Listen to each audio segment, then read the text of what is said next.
Good morning बस। आज के लेक्चर में हम लोग डिस्कस करेंगे doctrine of mens rea and its application under the IPC. हमने प्रीवियस लेक्चर में बात किया था कि there are 4 elements of commission of crime, कि 4 तरह के एलिमेंट्स होते हैं क्राइम करने के लिए। First is a human being, second is a actus reus, mens rea and that is the injury. आज के लेक्चर में हम लोग जो मेन मैक्सिम है जो क्रिमिनल लाइबिलिटी इम्पोज करता है पर्सन पे, वो डिस्कस करने वाले हैं। That is the actus non facit reum nisi mens sit rea. यह जो मैक्सिम है हमारे दो मेंटल एलिमेंट्स को कवर करती है, that is the mens rea and actus reus. In simple language हम लोग कह सकते हैं mens rea means a guilty mind. इसका मतलब यह है कि जब पर्सन कभी भी कोई रॉन्गफुल एक्टिविटी करता है तो उस एक्टिविटी करने के पीछे का जो मकसद है वह गिल्टी माइंड से कवर होना चाहिए। और मेंस या यह जो एक ये जो कंपोनेंट है that is very important part in criminal law. ये हमारे इंडिया के क्रिमिनल लॉ में भी बहुत महत्वपूर्ण भाग है और अदर कंट्रीज के लॉ में भी इसे कवर किया है। लेकिन एक सबसे इम्पोर्टेंट थिंग ये है कि the word mains rea is not define in the IPC. हमारे आईपीसी में मेंस रिया यह स्पेसिफिक वर्ड हमें कहीं भी दिखाई नहीं देगा। बट बिकॉज ऑफ दैट ये जो मेंस रिया है it is the mental elements of crime. इसे हम बोलते हैं कि क्राइम करने के पीछे जो पर्सन का मकसद होता है उसे मेंस रिया कहा जाता है। तो अभी बात करेंगे कि origin and development of mens rea. तो in the year of 20th century, at that time there were no such type of concept of mens rea, क्योंकि उस समय तो what is mean by civil wrong, what is mean by criminal wrong, इस तरह का कोई भी demarcation नहीं था। इसीलिए जो भी पर्सन रॉन्गफुल एक्टिविटी करता था उन्हें on the basis of fact उन्हें पनिश किया जाता था। और उनका जो एक्टिविटी है whether that activity is covered by mains रिया और नॉट, उसके पीछे करने का मकसद क्या है यह जरूरी नहीं था। But in the year but in the 17th century एक मैक्सिम डेवलप हुआ, that is the actus reus non facit reum nisi mens sit rea, कि जिसका सिंपल मीनिंग है there can be no crime without the guilty mind. इसका मतलब यह है कि जब भी कोई पर्सन क्राइम करता है it's it is the presumption कि वो क्राइम करने के पीछे जो उसका मकसद है वो हमेशा गलत होना चाहिए। जैसे अभी अगर फॉर एग्जांपल हम एक एग्जांपल लेते हैं, अगर इफ सपोज कोई पर्सन रास्ते से जा रहा है और उसे अगर मेरा धक्का लग रहा है, ऑब्वियसली मैंने जानबूझ के नहीं किया है, तो मे बी वो जो कंसेप्ट है वो क्राइम में नहीं आता है। लेकिन कोई एक लड़की है वो रास्ते से जा रही है और कोई XYZ पर्सन है उसे छेड़ने के इंटेंशन से अगर उसे धक्का दे रहा है, तो that covered under the section 354 of IPC. तो कहने का मतलब यही है कि जब पर्सन कोई एक्टिविटी करता है, रॉन्गफुल एक्टिविटी करता है, तो उसके पीछे उसका मकसद गलत अगर होता है और उसका इंटेंशन अगर गलत होता है तो उसे क्राइम कहा जाता है। देन डेफिनेशन, तो इन सिंपल लैंग्वेज मेंस रिया यह एक लैटिन वर्ड है और इसका मीनिंग है गिल्टी माइंड और इल इंटेंशन, की गलत इरादे से किया हुआ कुछ एक्टिविटी। और पर्सन जब भी कभी ये मेंस रिया के चलते अगर कोई क्राइम करता है तो उस एक्टिविटी को लॉ ने फॉरबिड किया है।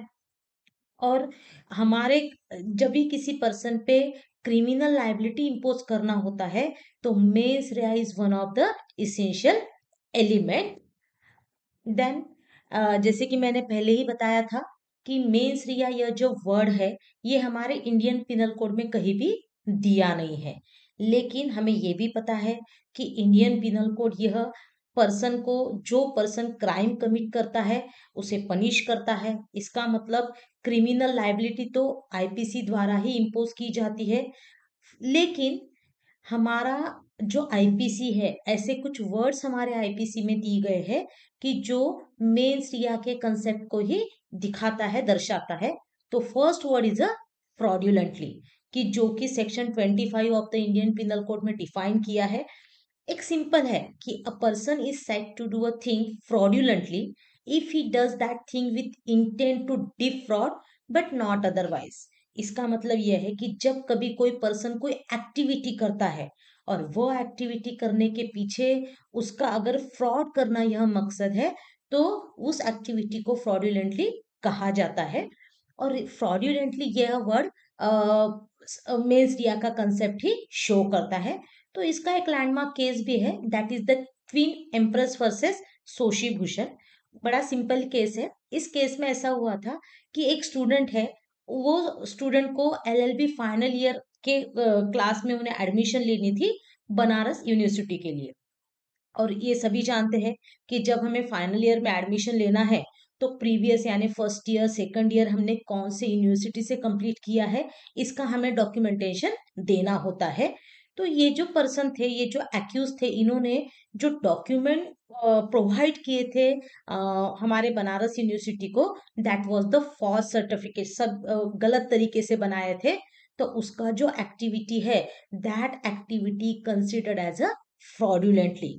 तो इस केस से हमें यह पता चलता है कि इस पर्सन ने जो डॉक्यूमेंट सबमिट किए थे, उसके पीछे उसका जो मकसद था वो गलत था। इसीलिए फ्रॉड्यूलेंटली यह वर्ड मेंस रिया को शो करता है। Second word is a dishonestly.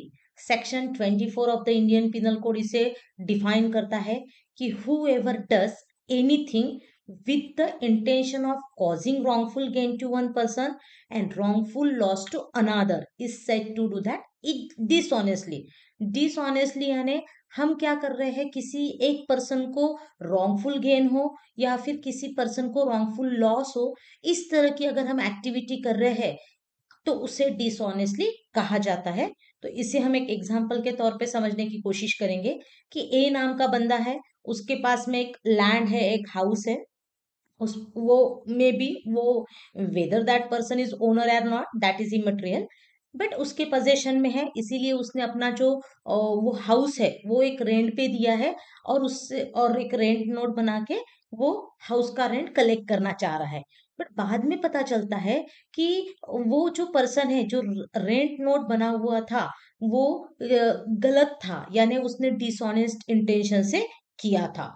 तो सेम थिंग कि डिसऑनेस्टली यह वर्ड भी मेंस रिया के कंसेप्ट को शो करता है। Third word is that of voluntarily. Yes, when person commit some wrongful activity voluntarily. Voluntarily यानी के दिल से, यानी किसी का कोई बॉदरेशन नहीं है, किसी के कोई इन्फ्लुएंस नहीं है। अगर कोई पर्सन इस तरह का एक्टिविटी करता है, तो उसे वॉलंटरीली कहा जाता है। और सेक्शन 39 ऑफ आईपीसी में वॉलंटरी का डेफिनेशन दिया है। तो एक केस से हम समझने की कोशिश करेंगे, that is the emperor versus Raghunath Roy. ये केस में ऐसा हुआ था कि एक हिंदू पर्सन था, और उन्होंने अपने उनके जो नेबरर थे, वो मुस्लिम कम्युनिटी से बिलोंग करते थे।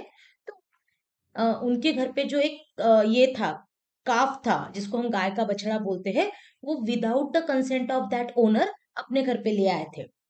Actually behind this activity he having the good intention. Good intention क्या था उनका, कि उन्हें वो गाय के बछड़े को स्लाउटर से, यानी उसको बलि देने से बचाना था। Actually, in that case, intention was good, motive was good, but section 378 of IPC shows कि without the consent of owner अगर आप कोई चीज ला रहे हैं, तो इट्स अमाउंट टू थेफ्ट। तो इस केस में थेफ्ट का जो कंसेप्ट है वो प्रूव हुआ था, भला ही उनका मोटिव ठीक ठीक था, यानी मोटिव उनका तो टू सेव द काफ था, बट फिर भी यहाँ क्या हुआ था, उस पर्सन को पनिशमेंट हुआ था।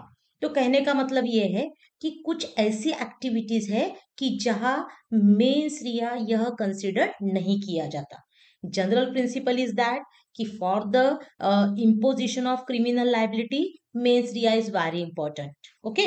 बट कुछ ऐसे एग्जाम्पल्स है कि जिसमें मेंस रिया नहीं देखा जाता है, जैसे कि criminal libel, public nuisance, contempt of court, abduction और kidnapping, bigamy, waging war, sexual harassment, rape, selling of obscene book, ये कुछ ऐसे एग्जांपल्स है कि जिसमें सामने वाले पर्सन ने जो एक्टिविटी किया है वो एक्टिविटी उसने गुड मोटिव से किया है या फिर बैड मोटिव से किया गया है, यह चीज कंसिडर्ड नहीं होती है।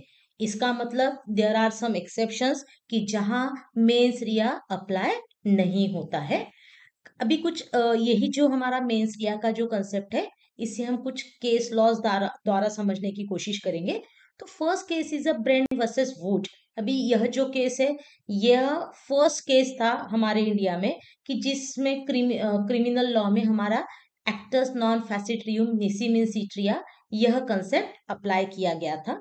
तो इस केस में कोर्ट ने ऐसा किया था कि जो स्टैट्यूटरी ऑफेंसेस है उसमें जब जब तक कोई पर्सन का गिल्टी माइंड प्रूव नहीं हो जाता है, तो तब तक उस पर्सन ने जो क्राइम किया है उसे पनिश करना चाहिए या नहीं करना चाहिए, ये depends on the fact and circumstances of the case. And it is the duty of prosecution to prove कि उसका जो क्रिमिनल एक्टिविटी है वो activity covered with guilty mind है। इसका मतलब सिंपल लैंग्वेज में कि इस केस में सीधा सीधा कहा गया था कि किसी पर्सन पे क्रिमिनल लायबिलिटी अगर इम्पोज करना है तो mens rea is a very important. Second case है शिराज वर्सेस डी रुजदा, 1895 का है। इट वाज द इट यह जो है वो ये कॉमन लॉ का केस है।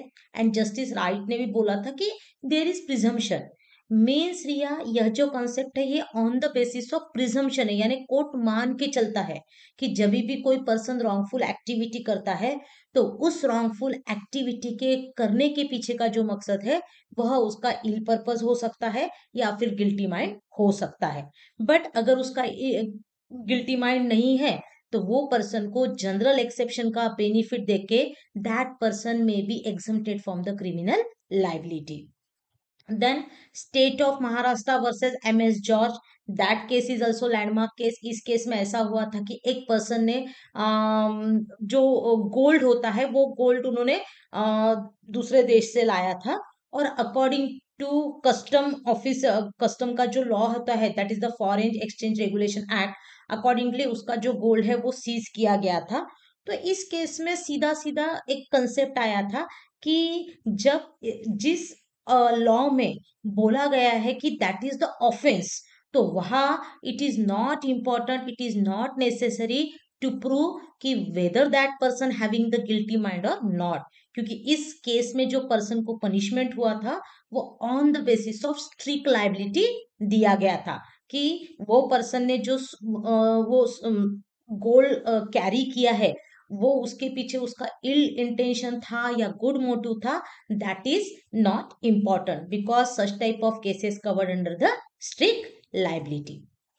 Then Deveshwar Bhuvan versus state of Assam, 2005 का केस है।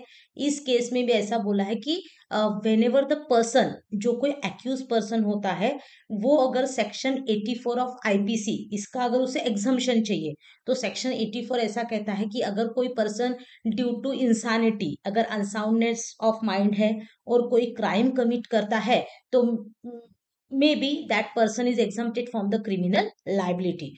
तो अगेन इस केस में जो बर्डन ऑफ प्रूफ है वो शिफ्ट किया गया था प्रोसिक्यूशन साइड पे कि उन्हें ये प्रूव करना है कि जो असॉल्ट हुआ है उसके पीछे क्या है, उस पर्सन का गिल्टी माइंड है, या इसका मतलब है कि whether that person committed such type of offence with guilty mind और नॉट। तो इस केस में मेंस रिया ये को एग्जिस्ट करता है। Then Prabhat Kumar Singh versus state of Bihar, ये जो केस है that is case relating with the medical negligence. अभी इस केस में सुप्रीम कोर्ट ने ऐसा किया है, ऐसा कहा है कि in the medical negligence cases there is no need to prove the malicious activity और इविल इंटेंशन, क्योंकि हमें भी पता है कि मेडिकल निग्लिजेंस यह जो है यह एक तरह का एक्सेप्शन है कि जहां मेंस रिया अप्लाई नहीं किया जाता है। तो these are the numbers of cases की जहां ऑनरेबल सुप्रीम कोर्ट ने बोला है कि जहां स्ट्रिक्ट लाइबिलिटी का रूल है और जहां इटसेल्फ स्टैट्यूट ने ही कहा है कि ये ऑफेंस है, तो वहां हमें मेंस रिया प्रूव करने का जरूरत नहीं है। Otherwise mens rea and actus reus both are very important element for the criminal imposition of the criminal liability. And जब भी यह दोनों चीजें, जैसे कि एक्टर्स रियस मैंने पर्सन का कोई activity and that activity is covered with the mens rea, तो ऑफ कोर्स वो पर्सन को क्या दी जाती है, पनिशमेंट दी जाती है। तो that is the overall introduction about the doctrine of mens rea and it's relevance in the Indian penal code. आज के लिए इतना ही। धन्यवाद।